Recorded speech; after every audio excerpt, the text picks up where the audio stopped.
Bonjour à tous et bienvenue dans cette nouvelle vidéo. On se retrouve aujourd'hui pour l'épisode 3 de cette série sur la confiance en soi. Il y en a déjà deux qui sont sortis, la semaine dernière et il y a 2 semaines, elles sont juste ici. Donc sur l'épisode 1, vous vous souvenez, on a défini les termes, ce qui était la confiance en soi, ce qui était le manque de confiance en soi, l'estime de soi, l'amour de soi. Sur l'épisode 2, on a tout simplement vu les facteurs, les petits items sur lesquels on pouvait jouer pour améliorer sa confiance en soi. Aujourd'hui, on va tout simplement voir comment mettre en application ces différents items, par quel exercice, on en a 8 aujourd'hui au programme, qu'est-ce qu'il faut mettre en place et comment on peut les mettre en place. Et pour l'épisode 4, on va voir le lien entre le sport et la confiance en soi, comment le sport peut améliorer la confiance en soi, par quelle pratique, par quelle méthode, comment le sport peut avoir un intérêt dans l'amélioration de sa confiance en soi. Donc voilà pour le sommaire des différentes vidéos qui constituent cette série sur la confiance en soi. Avant de commencer cet épisode 3, je me représente rapidement. Je suis Guillaume Larue, alias Coaching by Guillaume sur les réseaux sociaux, et je suis coach sportif diplômé sur la ville de Paris et à distance. Pourquoi j'ai décidé de faire cette petite série sur la confiance en soi? Pour la simple et bonne raison que depuis que je suis coach sportif sur la ville de Paris, j'ai pu constater que mes clients avaient vraiment besoin de booster leur confiance en soi. Alors c'est pas une demande très claire, c'est pas forcément quelque chose qu'ils m'ont dit clairement, c'est plutôt une perte de poids, c'est plutôt un amincissement, c'est plutôt un entretien de soi. Mais à la fin, avec un petit peu plus d'informations, avec un peu plus de discussion, on arrive au point final qui est l'amélioration de la confiance en soi. Si je vous en parle, c'est pas que un ou deux clients, c'est plutôt la majorité de mes clients, et c'est pourquoi j'ai décidé de proposer mes services aux personnes qui n'habitent pas Paris via le coaching à distance. Alors pour ça, j'ai créé un programme de coaching à distance qui s'appelle Mental and Body. Avec ce programme, je vous accompagne dans votre pratique sportive, puisque c'est ma spécialité. Encore une fois, je ne suis pas coach en confiance en soi, je suis coach sportif. Donc je vous accompagne dans votre pratique sportive et on essaye de mettre en place quelques petits items, quelques petits exercices afin d'améliorer sa confiance en soi.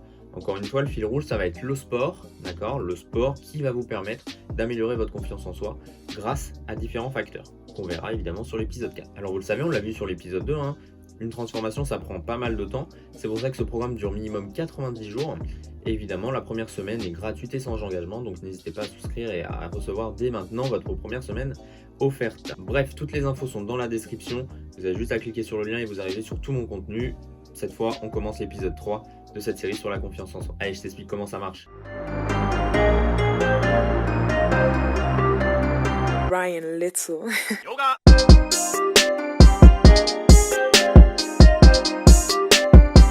La confiance en soi est une qualité indispensable à une vie épanouie et réussie. Mais je vous rassure, même si vous manquez de confiance en soi, et on l'a vu durant l'épisode 2 et l'épisode 1, la confiance en soi se travaille grâce à quelques exercices. Par contre, et si vous commencez votre transformation, je vous conseille de faire les exercices régulièrement. Allez, je vous explique maintenant les 8 exercices qui vont vous permettre vraiment de booster votre confiance en soi. Alors juste avant de commencer, je vous rassure, la confiance en soi, c'est pas inné.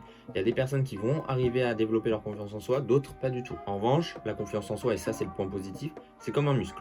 D'accord, ça se travaille et ça se travaille régulièrement comme on vient de le dire. C'est une compétence qui, comme toutes les autres compétences, vont pouvoir se développer et vont pouvoir être travaillées. C'est pas parce que vous en avez aujourd'hui que vous n'en aurez pas demain, et c'est pas parce que vous n'en avez pas aujourd'hui que vous en aurez demain. Par contre, encore une fois, et ça j'ai vraiment appuyé dessus pour l'épisode 2, il n'y a qu'une personne qui peut commencer une transformation et qui peut réellement changer quelque chose chez vous, c'est vous-même.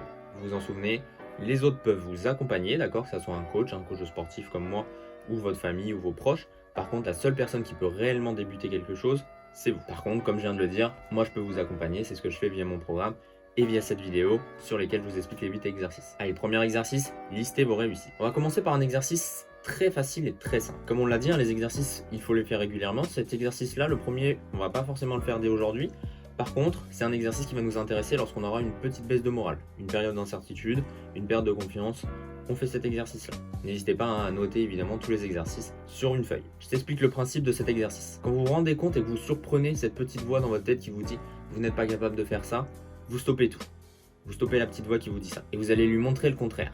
Comment? En prenant une feuille, un stylo. Vous vous mettez dans un endroit calme, d'accord, pour être vraiment avec vous-même, et vous faites la liste de toutes vos victoires, même les toutes petites, peu importe. Si vous êtes arrivé à l'heure aujourd'hui au travail, si vous avez réussi à gagner un match sur les jeux vidéo, peu importe, vous notez toutes vos petites victoires. Alors attention, quand je vous dis aujourd'hui, c'est pas que aujourd'hui, d'accord? Vous essayez de retracer toutes les victoires, petites, moyennes, grandes, extraordinaires, peu importe, depuis votre enfance jusqu'à aujourd'hui. L'objectif sur cet exercice-là, c'est de ne surtout pas vous censurer. C'est pas parce que vous notez quelque chose que c'est infassable, ok? Si vous notez quelque chose et à la fin vous vous rendez compte finalement que c'était pas une victoire et que ça vous avait apporté plein de mauvaises choses, vous le rayez, peu importe. Vous aurez plein d'autres victoires à côté de toute façon, pas de souci là-dessus. L'objectif avec tout ça, c'est de lister vraiment toutes vos réussites depuis votre enfance jusqu'à aujourd'hui, de lister vraiment tout ce qui vous a amené jusqu'à aujourd'hui. Vous allez voir que vous avez beaucoup de réussites, vous avez passé par beaucoup de choses. Si vous avez été capable de faire des très belles choses par le passé, vous serez aussi capable de les faire dans le futur et dans le présent. Alors cet exercice-là, il peut paraître très simple, par contre, vous allez voir, vous allez galérer sur les premières fois. Dès que vous allez prendre votre feuille et votre stylo, vous allez dire mais je vais pas noter ça, c'est débile. Mais ça, c'est pas vraiment une victoire en fait, j'ai rien fait, j'ai juste pris le bus à temps. Non, tout est important. Toute victoire, toute réussite est importante à noter. Dans l'épisode 2, on appelle ça des mini-challenges, des quick wins. Désolé encore pour l'anglais. On appelle ça des victoires rapides, d'accord? C'est quelque chose qui vous a pris peu de temps, ou alors des grosses victoires, peu importe. Mais dans tous les cas, tout est important, vous devez tout noter. Et au fur et à mesure que vous allez faire cet exercice-là, vous allez vite reprendre confiance en vous, puisque vous vous rendrez compte que vous avez fait beaucoup de choses avant, dans le passé. Vous êtes encore capable de les faire dans le présent et que vous allez pouvoir les faire encore dans le futur, j'en suis sûr. Et justement, le lien entre l'exercice 1 et l'exercice 2 est assez simple. L'exercice 1, c'est tout simplement de noter ses réussites, d'accord, de lister les réussites. L'exercice 2, ça va être tout simplement de célébrer nos victoires. La célébration, et on l'a aussi vu dans l'épisode 2, c'est l'un des meilleurs exercices de la confiance en soi. Alors les personnes qui perdent en général confiance en soi sont souvent des personnes qui se disent « je ne peux rien faire, je ne suis rien, je n'ai rien », tout dans la négativité. En revanche, la réalité est vraiment tout autre. La perte de la confiance en soi, ça arrive très souvent parce qu'on est focalisé sur nos points faibles, sur nos échecs, alors qu'on devrait plutôt être focalisé sur nos points forts, sur nos forces, et sur nos réussites. Le fait de célébrer nos victoires, ça va tout simplement améliorer notre confiance en soi parce qu'on va se focaliser sur nos forces. En général, on ne célèbre pas une défaite. Donc dès qu'on va célébrer quelque chose, ça va forcément être une victoire et ça nous permet de booster notre confiance en soi. Le petit exercice que je peux vous conseiller, et ce sur n'importe quel objectif que vous avez, c'est de créer un plan avec des mini-objectifs. On l'a vu, on part d'un point A et on veut aller jusqu'à un point B. D'accord ? Entre ça, il y a vraiment tout un processus, une transformation. On en a déjà parlé durant l'épisode 1 et l'épisode 2. Le point A, ça va être notre point de départ, ok ?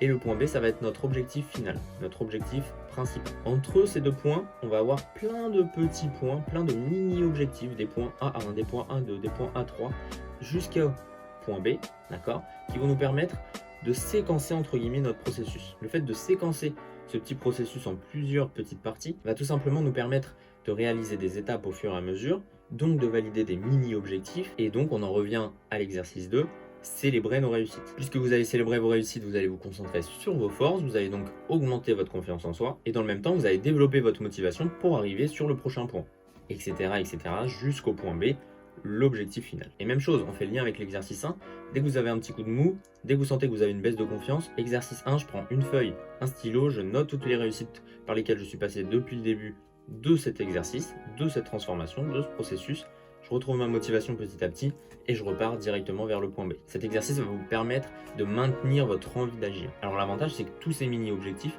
peuvent être célébrés avec des petites récompenses. Sur la récompense, il n'y a évidemment pas de règle fixe, ça peut être un spa, ça peut être un moment de détente, ça peut être des simples mots d'encouragement, de félicitations, ça peut être un livre, ça peut être des chocolats, peu importe.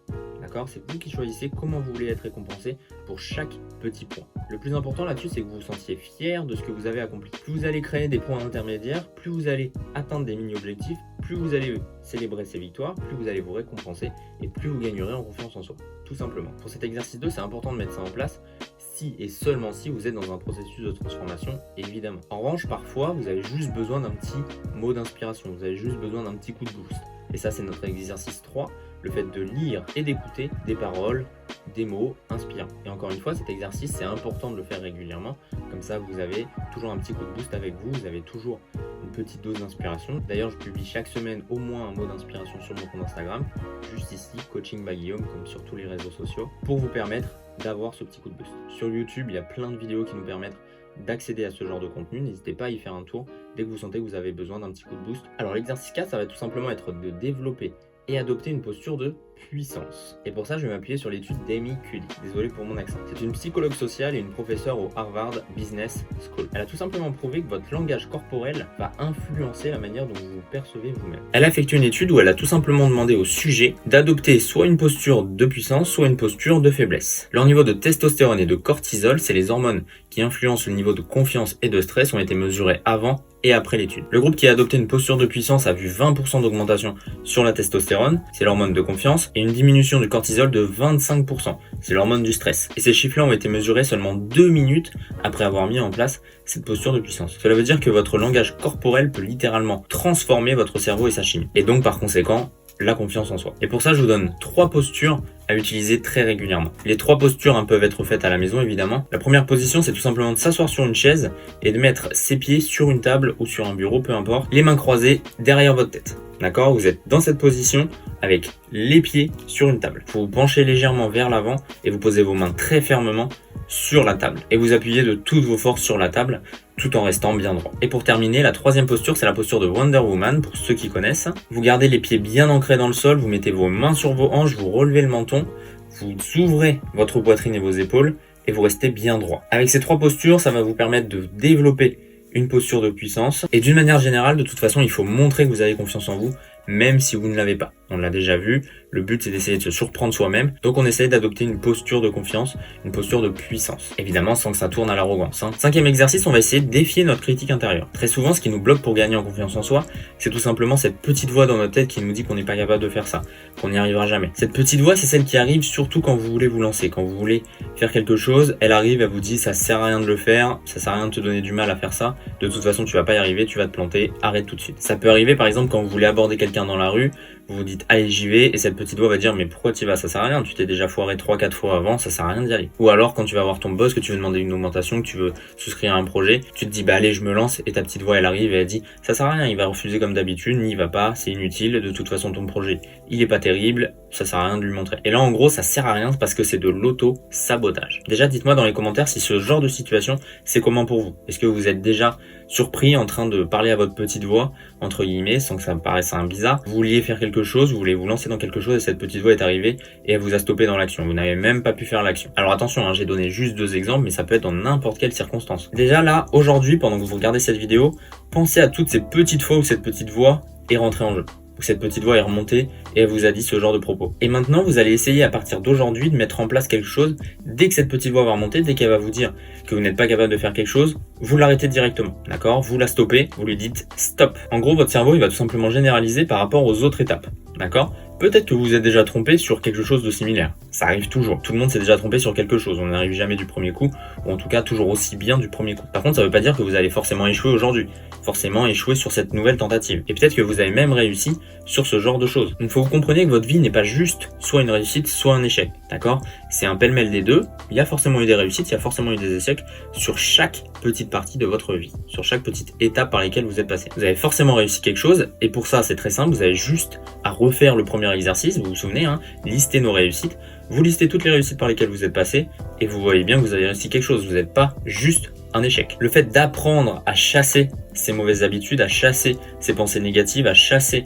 tout ce qu'on va se dire, tout ce que cette petite voix va nous dire de manière négative, c'est vraiment quelque chose qu'il faut faire régulièrement et ça s'apprend. Comme la confiance en soi, c'est pas quelque chose qui est inné, c'est quelque chose qui va prendre du temps, mais plus on va le faire régulièrement, plus ça va arriver vite. Donc c'est quelque chose, c'est un exercice qu'il faut faire très souvent. Dès qu'on entend cette petite voix, on la stoppe, on essaye de la stopper et de repenser à quelque chose de positif, à une réussite sur une autre étape par laquelle on est déjà passé. Et pour ça, vous devez passer par 2 petites étapes. La première, c'est de prendre conscience lorsque vous devenez dur avec vous-même, lorsque cette petite voix arrive et qu'elle vous parle du négatif. Et la deuxième étape, c'est tout simplement de dire à cette petite voix qui arrive et qui va penser négatif, vous l'envoyez valser et vous pensez au positif. Vous vous dites je suis capable de le faire. Et pour vous rassurer, 85% des choses que nous craignons finissent finalement par avoir une issue soit neutre, soit positive.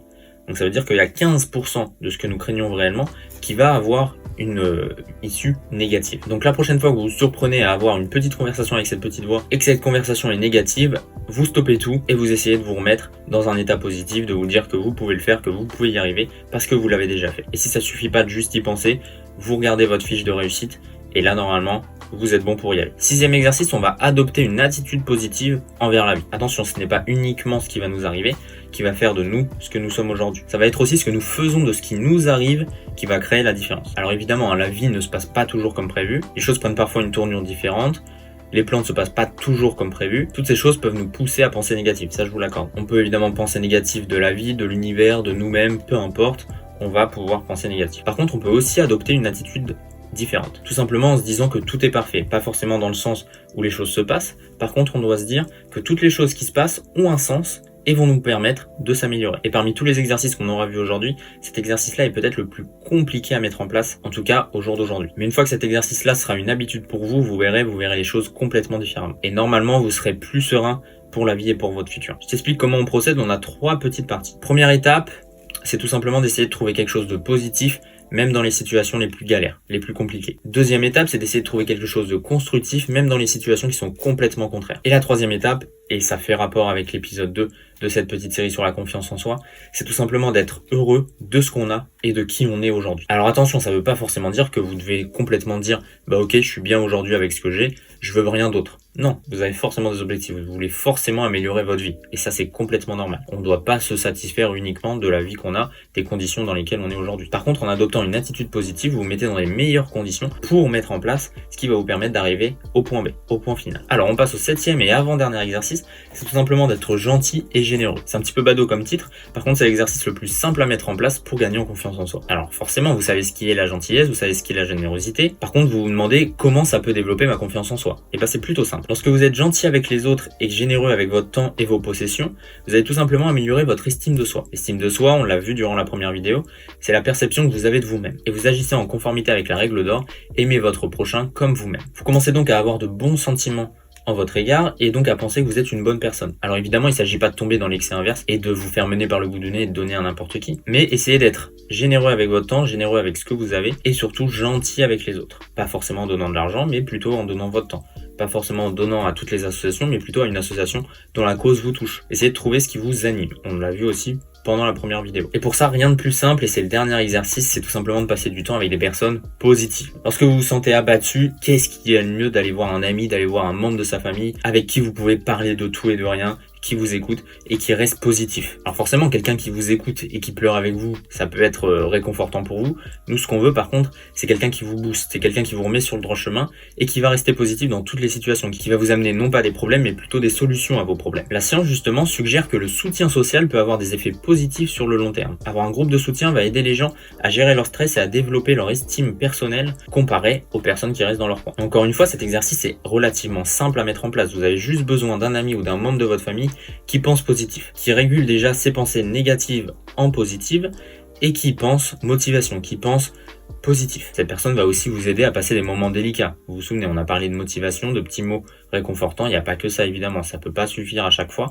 On a aussi besoin de quelqu'un qui nous booste, quelqu'un qui est là pour nous porter. En revanche, je vous conseille quand même de choisir quelqu'un de confiance, pas n'importe qui, et quelqu'un qui va vous remettre dans le droit chemin, quelqu'un qui va vous mettre un petit coup de pied aux fesses lorsque ça sera nécessaire. Pour conclure, la confiance en soi, c'est vraiment un point très important pour une vie épanouie et réussie. Et c'est une compétence qui n'est pas innée, d'accord ? C'est quelque chose qui peut se développer au fur et à mesure du temps, via des exercices, via des petits fighters. Le but premier, c'est d'utiliser régulièrement ces exercices qu'on a vus aujourd'hui. Plus vous allez le faire régulièrement, plus ça marchera et plus ça sera intéressant pour vous et votre transformation. On termine cet épisode 3 sur ça. N'hésite pas si tu veux en savoir un peu plus sur le programme Mental & Body par lequel je t'accompagne sur ta pratique sportive. Je te rappelle que toutes les informations sont dans la description. Je t'en parle pas sur cette vidéo, mais tu as juste à regarder les liens. Nous, on a un dernier épisode sur la confiance en soi. Ça va être le lien entre la confiance en soi et le sport.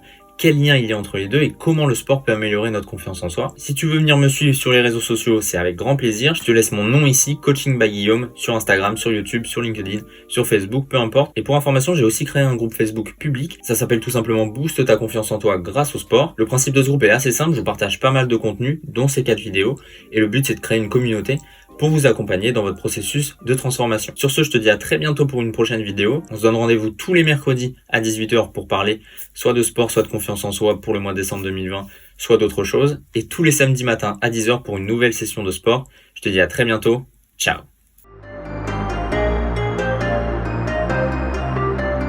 Brian Little. Yoga.